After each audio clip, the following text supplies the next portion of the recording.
I had some exposure to some business groups where everybody's sharing and helping each other out and going so above and beyond that really opened my eyes to the power of collaboration. We are joined today by an amazing individual. We have Cory Brewer with us. Now, Cory has built Beyond Landscaping into a multi-million-dollar company. He now employs over 40 full-time professionals. I was miserable because I hated working outside. I hated labor jobs. I've been doing it for the last 10 years. When I started my landscaping company, I was very secretive. I wouldn't tell anyone my pricing. I didn't want to work with anybody. We didn't stay for the company. We stayed for the culture there. We stayed for the people that we worked with. Revenue is vanity and profit is sanity. What exactly does landscaping and scale have to do with what we're talking about today? Well, we're going to find out all about it. We are joined today by an amazing individual. We have Cory Brewer with us. Now, Cory has built Beyond Landscaping into a multi-million-dollar company. He now employs over 40 full-time professionals. We're going to find out how has he grown and scaled that business and how you, as a listener, might be able to do it yourself. Over 250 plus five-star Google reviews. We know a little something about Google reviews here, Jason. We'll talk a little bit about that. Cory, we're excited to have you on the program as a young entrepreneur, sharing your incredible journey. Excited to be here. Thanks for having me.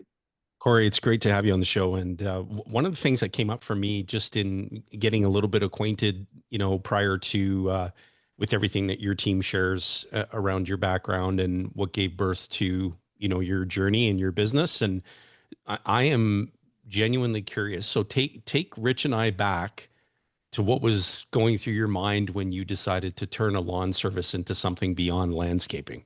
Funny, I actually never intended to turn my small lawn care company into a large company. I had cut lawns through university just for beer money and just as a way to survive. And that was never intended to be turned into a business. I wanted to get a sales job. I wanted to get some business experience first. And then eventually I always knew I wanted to be an entrepreneur, but I never wanted to do it in the trades. And it sort of just fell in my lap when after graduating university, I got my Bachelor of Business Administration and I went to my uncle for some advice. And I asked him, Jim, like, which job should I take? I got a young, fun tech company that seems really exciting. Or do I take like an older, established tech company? And he said, neither. Turn both down and start your own company right now. And I'll never forget where I was. I was actually on a roof cleaning gutters out in the rain, and I was miserable because I hated working outside. I hated labor jobs. I've been doing it for the last 10 years. And I was pretty distraught because he had said, well, there's only a couple skills that demo, construction, and landscaping. So it's got to be in one of those three things. And I think doing it in landscaping will be a lot better than starting a demo company. So that's when I realized that's what I had to do. And thankfully I took his advice and I just made a commitment to myself. I was like, okay, if I'm going to do this, then I'm going to do it well. And I'm going to get out of the day-to-day as soon as possible, get a first priority, get out of the field, hire as many people as I can, just so I can work in the office, which is what I love. I love the business aspect, meeting customers, sales, marketing. And then further along was let's just get out of the day-to-day of the business as quickly as possible. So what started as just a fun way to make money during university, actually through university, I also did a class project on starting a landscaping company, but it was that was the easiest thing to do. I already had a business plan set because I'd been doing it for a while. But again, even then, I never intended to turn that into a business until I had that conversation with my uncle. And then flash forward 9 years, we've got 40 field staff, 10 office staff, and we're continuing to grow year after year. And an uncle who's a shareholder. No. Funny enough is I probably wouldn't have started, but he said, "Oh, don't worry, I'll help you out. I'll help you out with the financing. We'll get you some equipment, a truck, and then but just start first and see how it goes. And if you prove to me that you're doing well, then I'll help you." And then the year went by and I came back to him for help and he said, "Oh, you're doing fine. You don't need my help." So he gave me the confidence to start a business without any of the actual financial help, which funny enough, ended up being one of the best things ever for me. Wow, sounds like a great uncle. And a good mentor. And Yeah. it's interesting. So you've done a lot over that time frame. I know that you're also involved in Toastmasters and things. I'd like to talk a little bit about that maybe later in the program, but you're 9 years, you're entering your 10th year here, so congratulations on the decade in business. As we know, the stats aren't always friendly. A lot of businesses fail in the first 5 years. And, there's a lot of needs that your business has. It needs people, which are hard to find these days. I'm curious what you've been doing there. And then there's equipment that you have in your business as well. So as you started to go through different stages of scale, what did you see? What were some of the, complexities that you ran into where you felt, I got to get over this hump somehow to the other side? What are some examples of that occurred for you as you grew the business, Cory? Well, it's funny. I think back to a book I read called Ego is the Enemy by Ryan Holiday. And my ego is one of the things that I had to let go. Learning how to trust and delegate was one of the first things. I'll never forget, because I had been mowing lawns for 4 or 5 years. I had maybe 6 or 7 customers that I was mowing regularly. And when I went to hire my first person, I was like, well, how can I trust them to cut the lawns properly? Like, how will they know the proper depths to put the lawn mower on? And that was my big stress in my first year of business, is how am I going to trust other people to do what I do really well? And I think back and I laugh at that now, because now I'm having salespeople quote $500 to $1 million jobs with full autonomy. So it's funny that delegation and trust and letting go of that ego, that you aren't the best person at every task in your company, and that you can hire some amazing staff to do things for you. That was a big hurdle that I had to get past, for sure. Lots along the way as well. Hiring my first office person and trusting that they're going to get back to customers and take over the phone calls and the emails. That was a big hurdle for me. And all along the way, from whatever position I hired, whether it was a salesperson, whether it was an office person, and then eventually scheduling a dispatch, every step of the way was a bit of a challenge to let go and allow and trust other people that they're going to be doing a job almost as good as me. Yeah, that's almost just another sharp example of a rite of passage as an entrepreneur. We all go through that, and in terms of that bottleneck and getting past it and setting our ego aside. And I found that what's helped us in many of our businesses is just really providing very, very clear expectations, but also inspecting what you expect so that you can deliver really great constructive feedback, so that whatever the desired outcome is, how manicured the lawn is or what depth and all of those things, that it's really clear to your team and they understand what the expectation is. And I mean, clearly, I don't know how many landscaping businesses have, piled up even a fraction of the quantity of 5-star reviews that you've piled up in your business. And so that's a signal to Rich, and I can't speak confidently for Rich too. Like, culture clearly matters. And so how do you build a team that cares enough to deliver that consistently? Now we do something very differently, but when I started the company, I took a lot of the learnings I had. I worked at the Keg Steakhouse and Bar. It's a steakhouse franchise. And one thing that I noticed there is people would stay at that restaurant for quite a long time. And it was a lot of the work that the company and the managers did there to build culture. And we didn't stay for the company. We stayed for the culture there. We stayed for the people that we worked with. And in a industry similar to mine, where the turnover is somewhere between 3 months and a year, and people are constantly coming and going, how do you get staff to stay longer term? And construction industry is notorious for short-term laborers, people coming in for short stints, hiring and firing quick.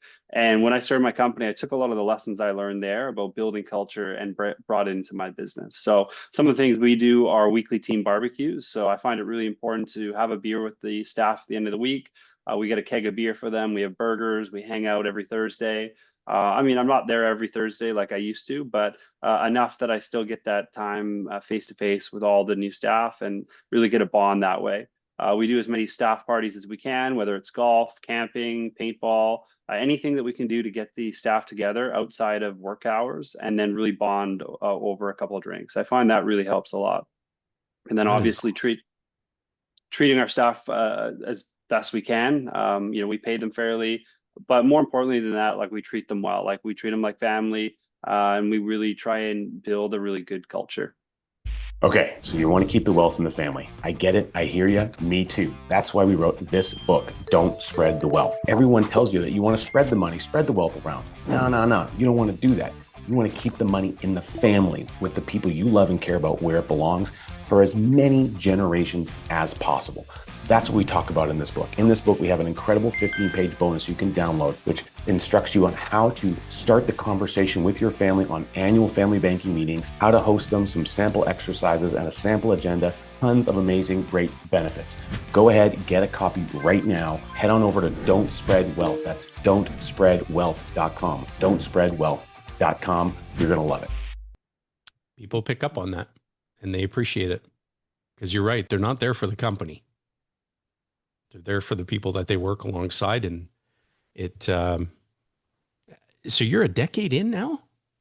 Yeah, 9 years. It'll be 10 years, February 2026. Wow. I was sharing with, Rich might get a kick out of this. I was sharing with some other entrepreneurs here just yesterday who were expressing that some of their kids were enrolling in trades programs. And I hadn't heard that for a while.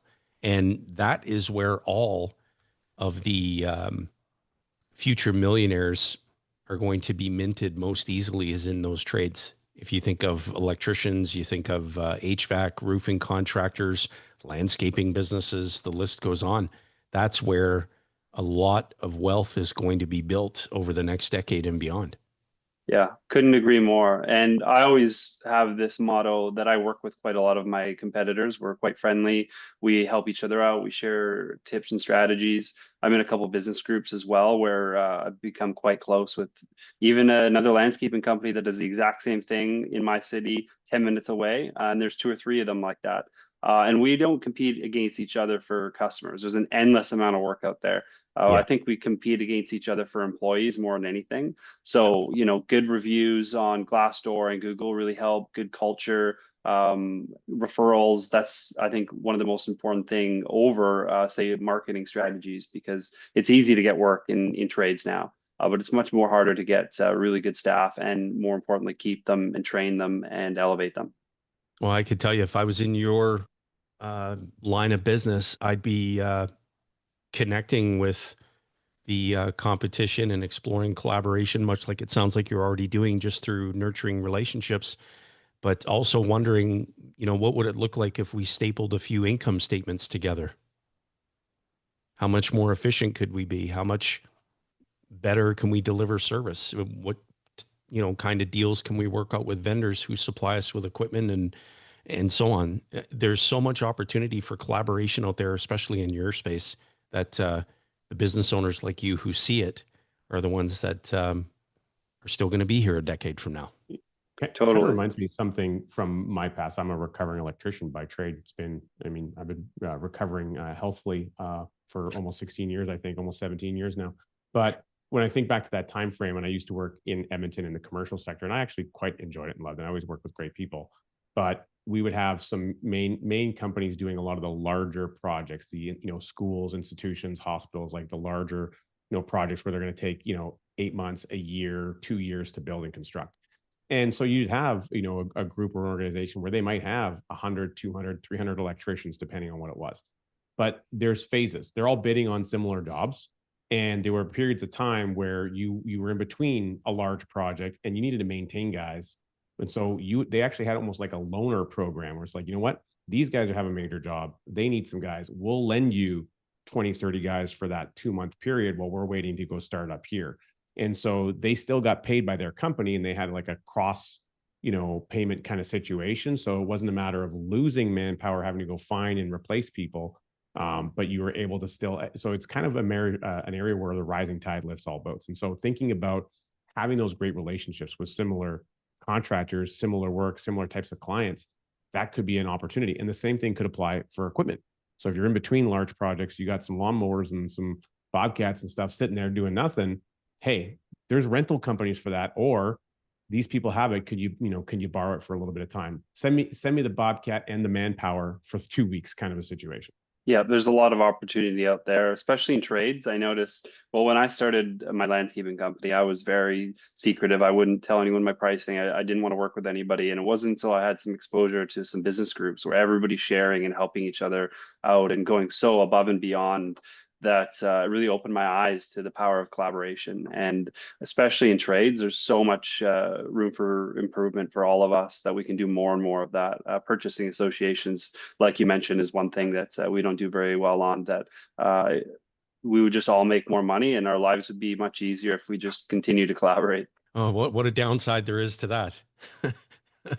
Like if more business owners saw the power, the advantages in collaboration, versus, thinking about competition, collaboration opportunities would begin to appear everywhere. And I'm curious, in your business, I've loved asking entrepreneurs this, especially lately, just given what's happening with AI.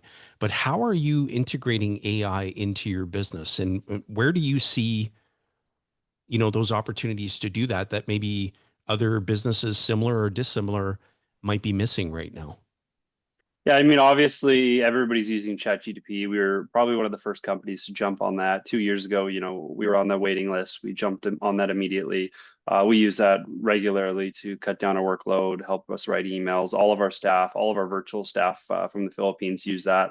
I mean, that's pretty basic. I think everybody, if they're not using it right now, they're probably pretty far behind.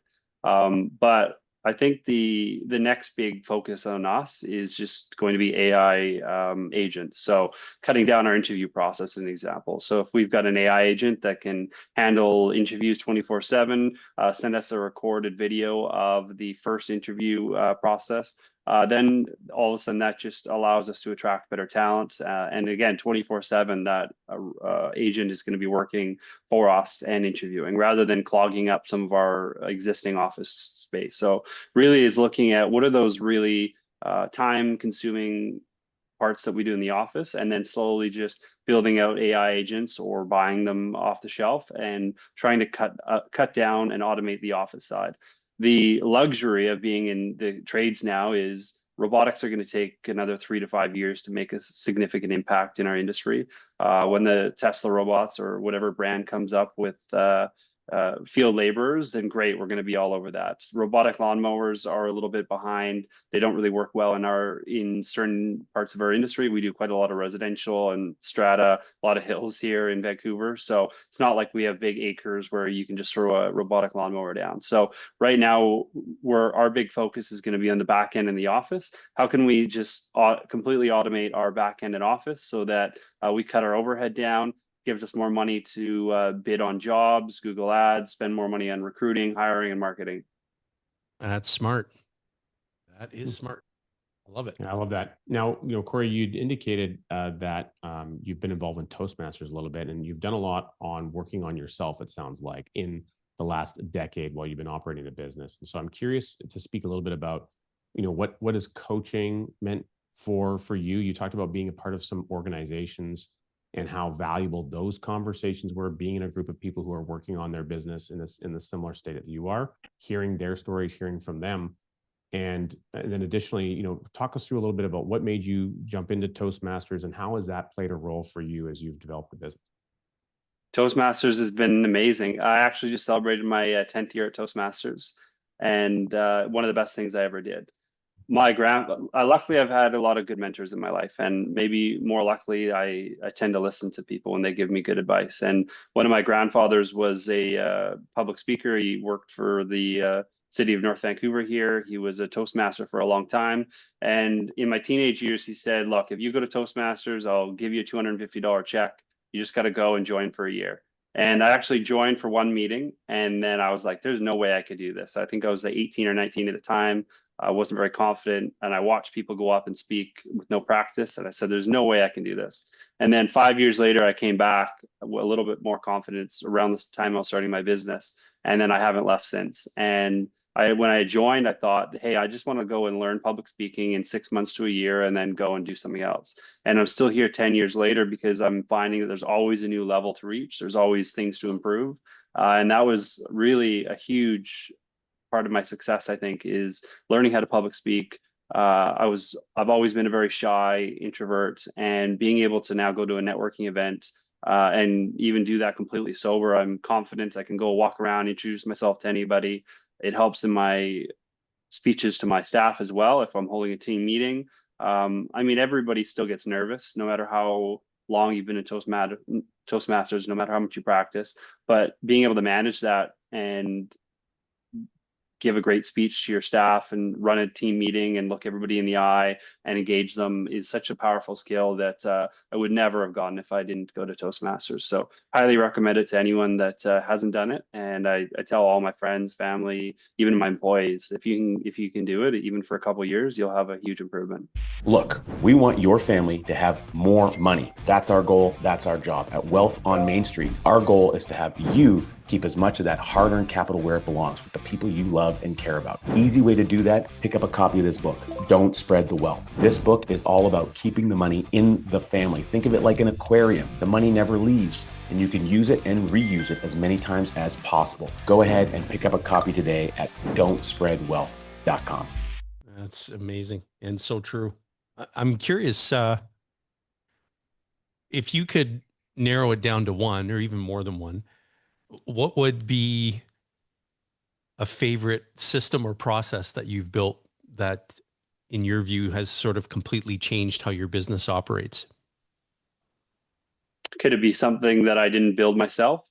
Yeah. Yeah. So recently we've implemented EOS, Entrepreneur Organizational System.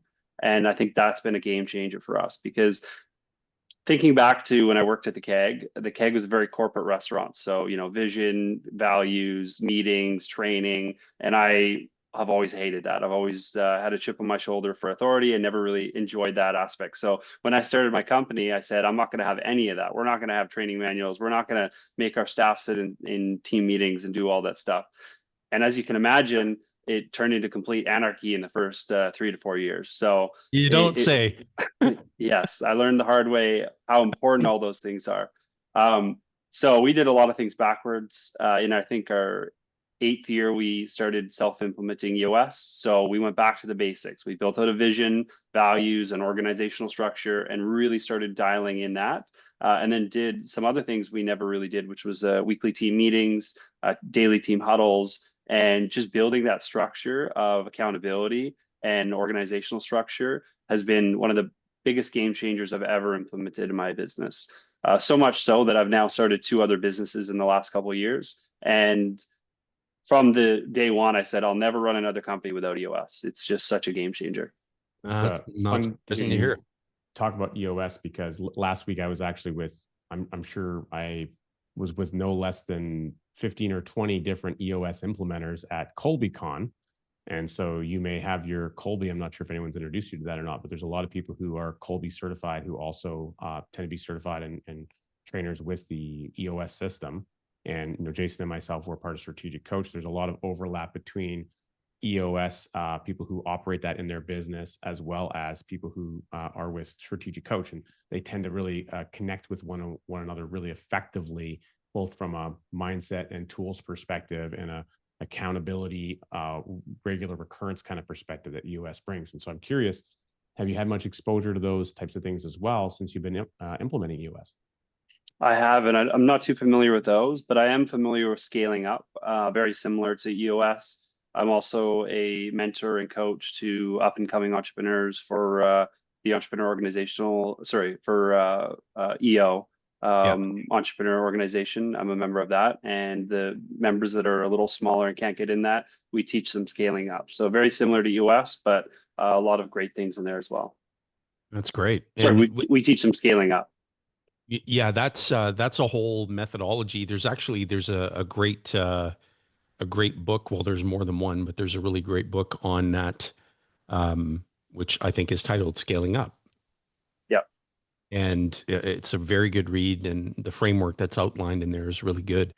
And so now that you're engaged in more than one business, what are some of the metrics that you personally care most about? Well, if you asked me 5 to 10 years ago, revenue. And then thankfully, again, I had some great mentors along the way. One gave a presentation in one of the business groups I'm in, Breakthrough Academy. Tommy Mello, I'll never forget that he said, revenue is vanity. Oh, you know Tommy? I know, Yeah. Tommy. Yeah. Yeah, he did a great panel at one of our summits, and he said revenue is vanity and profit is sanity. So that's definitely one of the biggest metrics we look at now. Is I never really cared about profit in the first 6 or 7 years. I just saw the revenue going up, and I didn't really notice the profit going down or cared too much. And now, obviously, we're going back to the basics and caring about profit significantly more than revenue. I think that's a really significant one. For me, Google reviews is a big one. Like that's always been one thing that I've really focused on is what is our NPS score with our customers? What is our how are we ranking with our staff? Are they happy? And also, of course, how's our online reputation? Those are two of the big things that I always really focus on. Those are the right things to focus on. And shout out to Tommy, just an amazing human being. And Cory, you may be aware of this, but he's building a pretty amazing lakefront property that is going to double as a retreat. And he's going to be hosting a number of events at that property. And he's been posting some really great content just around the progress that's in terms of how it's been coming along. But keep a close eye on that, because when he grew his business from 30 million to 250 million plus, and he sold a really good portion of his interest in A1, but definitely someone to keep a close eye on as that property comes together, because the events that he's going to host there are going to be just out of this world amazing, and the relationships that'll get cultivated there will be life-changing. Yeah, I haven't had an opportunity to go to any of his events, but when he has that, I certainly will. But I think that what you touched on, relationships, I think is such an important one that I think is also a big pinnacle of my success is through my different business groups, the amount of people that I've met that have changed my life, and the relationships I've built is a huge part of the success of all my companies. It's incredible. Well, and so I'm curious, the other companies that you started, is there some overlap or some economic value add? Are they in a similar style? Are they completely different? Is it you partner with anyone else? Walk us through a little bit about where the decision came to say, you know what, this requires a new business to get going, because there's an element of I'm running something already. It's a large organization. It's a growing organization. We've got more people. We've got more of this. Hey, you know what I should do? I should totally take on something else and add to the stack of the things I already have to do. And some people would be like, that sounds really exciting. And other people would be like, you know what? I'm going to go golfing instead. So what transpired to have you make that decision? Yeah, I mean, first off, I'd recommend to not do that. Don't start another business or two if you can avoid it. There's a really good book, Built to Sell by John Worrell. I'd highly recommend anyone to read that. And we've had him on this program, actually. Oh, that's fantastic. Yeah, that book changed my life and changed the course of Beyond Landscaping, because when we started the company, I was doing everything. That was the way I was taught. Like if a customer wants something done, you just do it and build them for it. And then we actually, after reading that book, really scaled down our operations to just focusing on a couple core services. So after reading that book, I always knew that I wanted to start other companies, but I wanted to wait until I was fully out of the day of Beyond. But what ended up happening was a lot of our leadership team and management are remote based from the Philippines. And I'd been helping probably 20 to 30 other companies in Canada and the States hire remote staff. And I was just giving away all this advice and telling them how to do it for free. I always knew I could turn it into another business, but I never wanted to start another one because I had too many glaring issues going on with Beyond Landscaping. But then I really learned, I think it was after reading Dan Martell's Buy Back Your Time, the power of having an executive assistant. A couple other guest speakers we had on as well, and they all talked about how important having an EA is. And I ended up having a conversation with my cousin, who was a EA for several C-suite executives, and we got really excited about the idea of the fact that most entrepreneurs don't have an executive assistant, and yet every speaker that I've listened to in the last couple of years has talked about how important that role is. And if they were to hire a first employee, they were going to start from scratch. The first employee they'd always hire would be an EA. And that really got me thinking that, hey, there's this huge need for, especially for small businesses. And it's like, why don't we all have executive assistants? I guess I always thought that that's something you get when you're really successful, like Richard Branson size, or you're running numerous companies. But really, it's anyone that runs a company, even one, should have an EA. So we partnered on a company about a year ago, and we hire and train remote executive assistants primarily based in the Philippines, but other countries as well. And our customers are entrepreneurs in Canada and the States that are tired of running on the hamster wheel and buried in emails and calls and just kind of want to buy back their time. So it's been a really fun company that kind of just fell on my lap, but I didn't want to miss that opportunity. And it gives me way more opportunities to do things like this and meet and talk to really successful entrepreneurs, which I really enjoy. And it's just a breath of fresh air. How would you like to see a 91-year case study that we put together to explain how this infinite banking thing can work for a family over 2 generations? Well, you know what? Real easy to do that. We have that right in our second book, Cash Follows the Leader. You can get a copy for free delivered right to your inbox. Head on over to cashfollows.com. That's cashfollows.com and pick up a copy right now. Love that. Yeah, we should connect him with Tim. Yeah. The old Profit Factory Tim would be a good idea. Yeah, Tim Francis. He's got a program called Get a Great Assistant. So they do a lot of stuff. In fact, we talked about Colby briefly, and he's also Colby certified, and he uses that index, which explains instinctual strengths a lot in their hiring process and understanding how you can kind of match people together a little bit based on how they actually conduct work, not based on personality or based on other behaviors, but based on instinctual problem solving. Love it.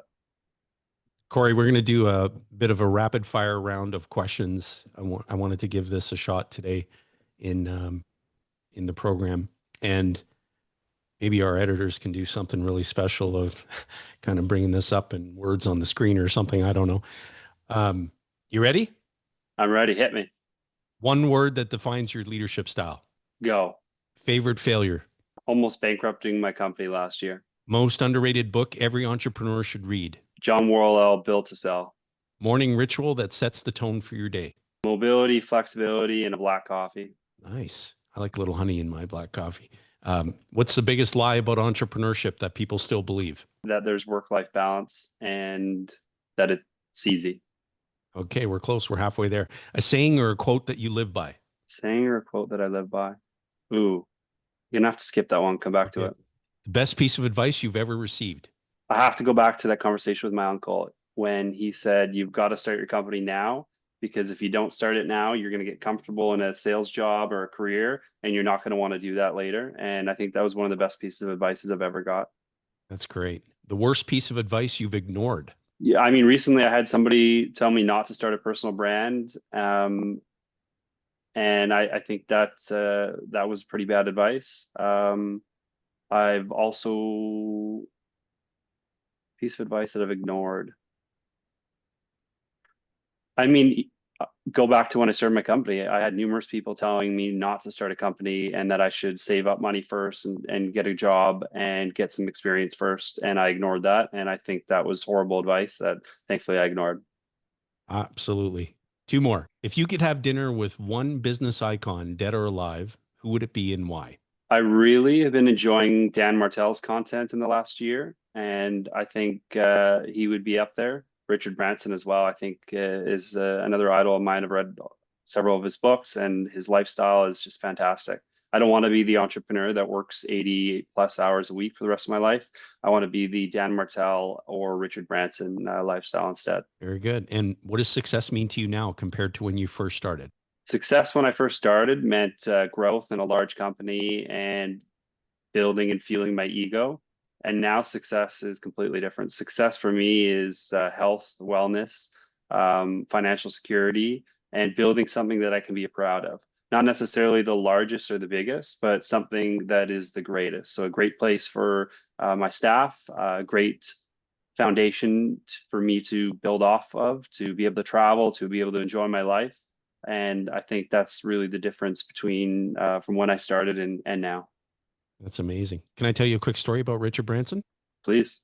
So I was blessed beyond the definition of good fortune to be on Necker Island with Rebel Dad Mastermind Group, and it was an amazing experience. Now, Richard was there the entire week with us, and one of his team members had said, you know, entrepreneurs love to talk business, and Richard doesn't mind that, but if anybody's contemplating pitching an idea or a business plan or something to Richard, you'll likely not see much of him for the remainder of the week that you're here, because that's typically not the environment that, that resonates with him.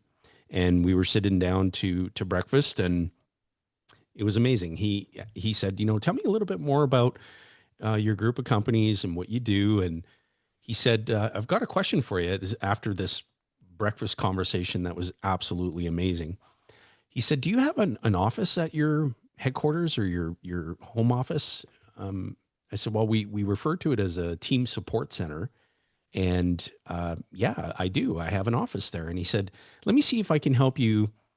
Let me see if I can walk you through what a typical day would look like with you going into the office. And he's describing it perfectly. He's like, you walk in, everybody wants to talk to you.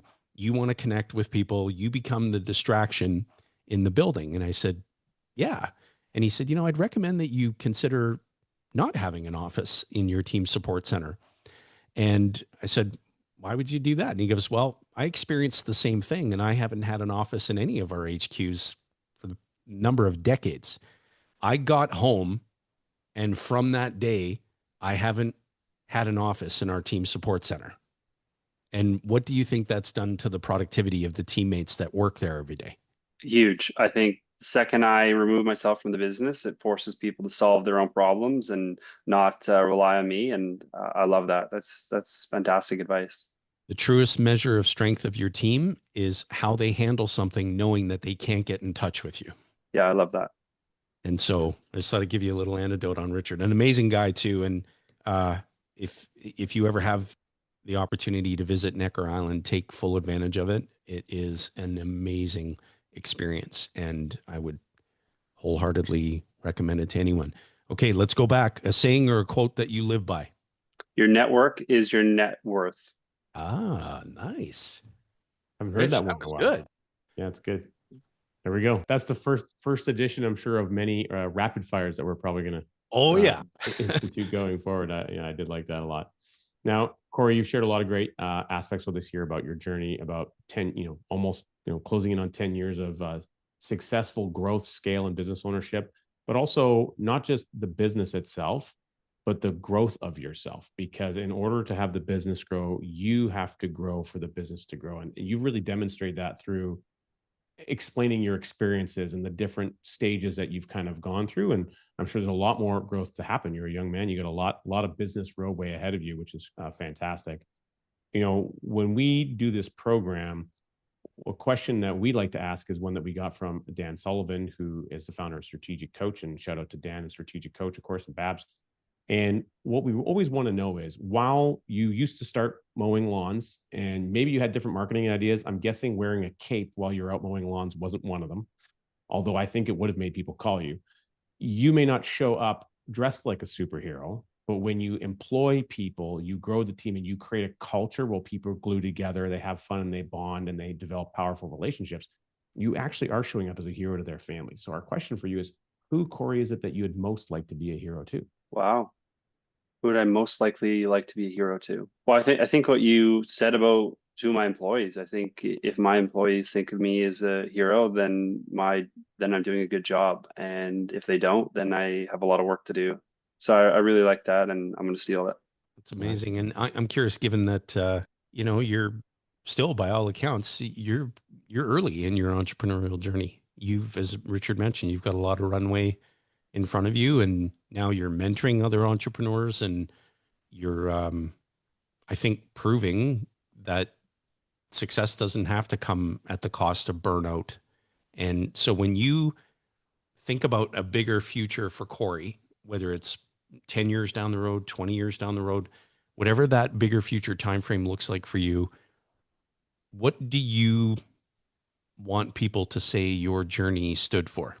I would want people to say my journey stood for growth, because I think anyone that knows me well, to know how far I came from a personal development journey, from where to where I am now, and when they see where I'm going to go in the next 5 to 10 years, I think I would love to just be able to share how much growth there is in entrepreneurship. I think that's one of the greatest things about running a company, is it does force you to grow as a person, and I'd really like that to be my story, is growth and continued fortitude in the face of nonstop failure. I mean, I've failed constantly for the last 9 years. I've made so many mistakes and fallen flat on my face, made some big ones in the last couple of years as well. And I just constantly learning from them and growing and just plowing through them, and always looking forward to a bright future. That sounds like a lot of great advice that entrepreneurs listening and tuning in will really benefit greatly from.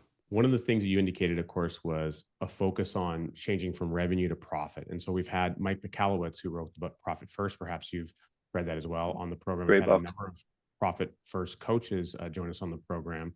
And one thing that we really love about the Profit First model is how well it integrates with what we learned from our mentor, Nelson Nash, in the book Becoming Your Own Banker, and how to really get clear on having more control, more intentionality around the financial aspect, not just of your business, but of your personal life.